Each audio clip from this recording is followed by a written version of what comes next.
사춘기 방황 아들 잘 때 하려고. 호스피스 교육 받고 목욕 봉사. 대입 아들 위해서 3,000배 참회. 이후 생각지도 못했던 집 장만, 연불수행, 조영숙.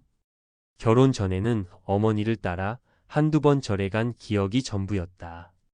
결혼 후는 시어머님께서 다니시는 절을 따라가게 된 이후 초하루마다 동행하게 되었고, 절이 집에서 다니기에는 다소 먼 곳으로 이전했음에도 어머니와 함께 15년 정도 신행생활을 지속했다.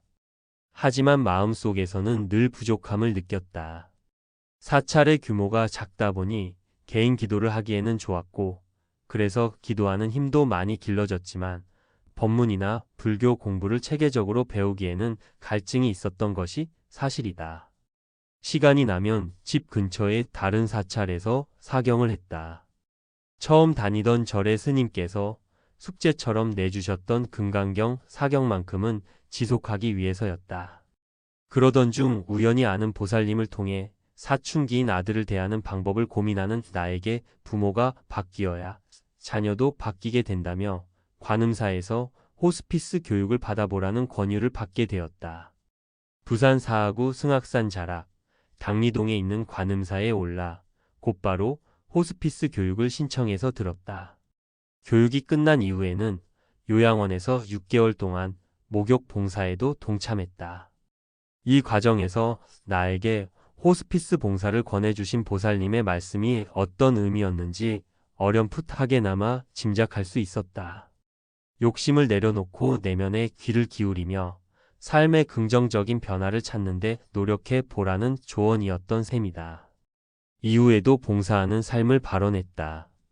허리가 불편한 관계로 목욕 봉사는 더하지 못하고 다른 봉사를 찾다가 경로당 배달 봉사와 폭지관 설거지 봉사를 하는 동안 어느덧 아들은 고3이 되었다. 이 시기 늘 염원해 오던 새벽 기도를 관음사에서 하겠다는 결심을 하게 되었다. 첫 새벽 기도의 경험은 2001년으로 거슬러 올라간다. 당시 남편은 대학원 공부를 하면서 시간 강사를 하고 있었다. 첫 아들을 낳고 터울이 있을 즈음 어머니께서 어디서 듣고 오셨는지 둘째는 딸보다 아들이 좋다고 말씀하셨지만 나는 마음속으로 꼭 딸을 낳고 싶었다. 마침 이웃집 언니에게 듣고는 처음으로 100일 동안 새벽 기도를 다녔다. 복이 있는 딸이면 남편도 잘 풀리지 않을까 하는 생각도 가져 부처님 전에 복 많고 건강한 딸을 낳게 해주시고 남편도 하루빨리 자리를 잡을 수 있게 해달라고 기도했다. 직장에 다니던 나는 일을 마치고 집에 와서는 불교 방송을 틀고 금강경 독송 기도를 했다. 100일의 기도에 정성을 다한 덕분일까. 발언대로 예쁜 딸을 얻었고 아들이 초등학교 입학할 때에는 남편도 직장에 들어가게 되었다. 이후에도 부처님을 향한 믿음을 갖고 나만의 기도를 하며 지냈다. 서면 불지사에서 3,000배 참회 기도에 동참한 이후 생각지도 못했던 집을 장만하기도 했다. 나는 이 모든 것이 부처님의 값이라 여기며 항상 기도하는 삶을 살아가겠노라는 다짐을 거듭 새겼다. 그리고 시간이 흘러 아들이 고3 수험생이 되었으니 아들이 희망하는 대학에 합격하기를 기원하며 다시 새벽 기도를 해야겠다는 결심이 선 것이었다. 그러나 나에게는 큰 장애가 있었다. 시어머니께서는 기도를 무척 열심히 하시는 분이셨다. 하지만 남편이 보는 관점에서는 시어머니의 기도가 지나치다는 생각을 가졌던 것 같다. 그 생각의 뿌리가 깊어지면서 남편은 나의 기도에 반감을 갖게 되었고 결국 아들이 고등학교 3학년을 보내는 동안 새벽 기도를 발언하는 나를 심하게 반대했다. 남편은 기도를 집에서 해도 될 것인데 꼭 절에 가야 하느냐는 입장이었다. 남편 말도 틀린 것은 아니었다. 하지만 새벽 기도만큼은 꼭 절에서 하고 싶다는 것이 내 생각이었다. 간절함에도 남편은 허락하지 않았고 결국 무조건 새벽 기도를 다니기 시작했다. 불편한 상태에서 계속 기도를 이어나갔다. 아들의 수능 시험 결과는 기대에 미치지 못했다. 게다가 재수를 하면서 방황도 많이 했다. 공부는 손을 놓았다는 말이 나올 정도였다. 수시로 싸우고 부딪혔다. 수능을 치는 전날까지 매일매일 전쟁을 치르다시피 했다. 삶이라는 큰 틀에서 보면 이 시련은 아주 작은 것에 불과한 일이었음에도 성숙하지 못한 우리 부부에게는 참 견디기 힘든 시간이었다. 그런데 큰 기대가 없던 상황에서 아들은 원하는 대학에 진학하게 되었다. 지옥처럼 느껴지던 고통의 시간이 온몸에서 식은땀이 되어 흘러나가는 느낌이었다. 오직 부처님의 값이라는 생각만 들었다. 이제는 남편 덕분으로 연불정진. 무언의 긍정으로 새벽기도 응원. 순간순간을 감사함으로 살아가. 돌이켜보니 그 기간은 우리 부부를 공부시키기 위한 시간이었음을 지나서야 알게 되었다.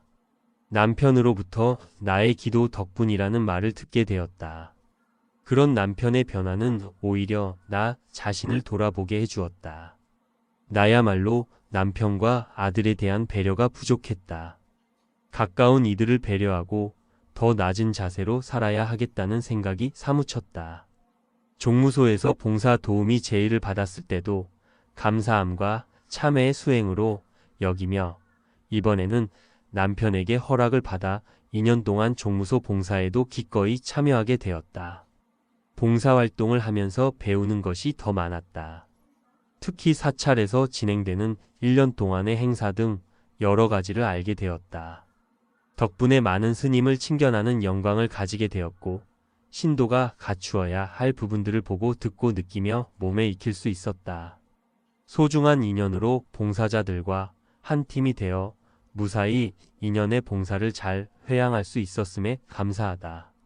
아들의 입시는 끝났지만 새벽 기도는 이제 매일매일의 수행이 되었다.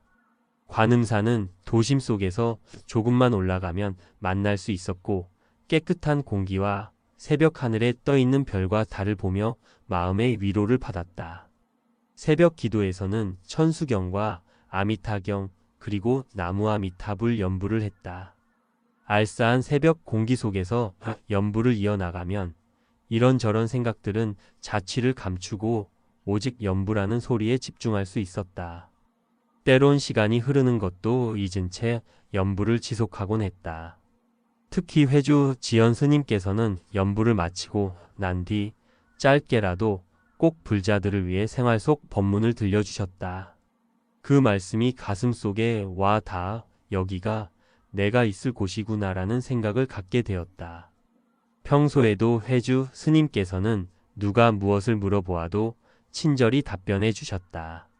다른 절에서는 큰 스님 뵙기가 어렵다고들 하던데 스님께서는 사람을 구별하지 않으셨다. 정확히 언제인지는 기억이 어렴풋하지만 많은 신도님이 법당 밖까지 앉아 있었고 스님께서 법문을 마치고 내려가시는 뒷모습을 보게 되었는데 그 풍경 자체가 무척 아름다웠고 말로 표현하기에도 벅찬 환희심으로 충만해진 경험이 지금도 생생히 떠오른다. 이제 남편도 새벽 기도에 나가는 것만큼은 무언의 긍정으로 허락해준다. 그런 남편에게도 고마운 마음을 갖게 된다. 한동안 남편과의 갈등이 심했을 때 스님께서는 기도를 마치고 집에 돌아가서 남편과 아들, 딸에게 선배식 하라고 가르쳐 주셨다. 그 말씀대로 실천한 지 1년 6개월 정도 지났을 때 남편의 변화가 조금씩 생겼던 것 같다. 물론 지금도 어느 정도의 제약은 있다. 그럴 때마다 남편과 다투기보다는 서로 대화하며 절충안을 찾고자 한다. 이해하고 배려하는 시간이 늘어나면서 항상 기분 좋게 절에 다닐 수 있게 되었다. 새벽 기도를 위해 절에 갈 때는 자가용을 이용한다.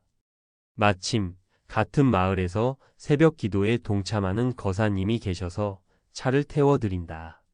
거사님은 내게 고마워하시지만 나는 오히려 거사님께 감사하다. 내가 게을러져서 자칫 새벽 기도에 빠지고 싶은 생각이 들 때도 거사님 덕분에 한 번이라도 덜 빠지고 갈 수 있는 덕분이다. 매일매일 연부라는 삶은 모든 것에 감사한 마음으로 생활하는 삶이라고 본다. 연부를 지속하면 주위의 모든 존재를 향해 감사함을 갖게 된다. 시부모님도 형제도 주변 이웃분들도 관음사, 신도분들도 고마운 분들이 참 많다. 그분들을 향해 내가 할 수 있는 것 역시 연불이다. 그리고 연불하는 삶은 봉사하는 삶이기도 하다.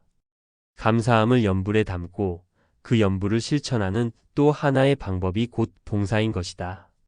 무엇보다 관음사는 봉사할 수 있는 분야가 많아 마음만 있다면 복을 지으며 수행할 수 있는 더없이 좋은 도량이다. 더욱이 새벽 기도를 마치고 스님께서 해주는 법문은 나를 성숙시키며 발전시켜준다. 남은 숙제라면 스님과 함께 연불 수행을 더 열심히 해서 몸에 익히고 생활에 젖어 살아가는 것이다. 매일매일 부처님 가르침을 공부하고 배우며 수행하는 날이 오길 기도한다. 성불하는 그날까지 세세생생 불제자로 살아가기를, 지혜와 폭덕을 행하는 공부가 생을 마무리하는 날까지 끊임없이 이어지기를, 또한 주변 모든 인연이 건강하고 행복하기를 기원하고 선망조상과 부모님께 감사드리며 글을 맺는다. 세상을 바꾸는 불교의 힘.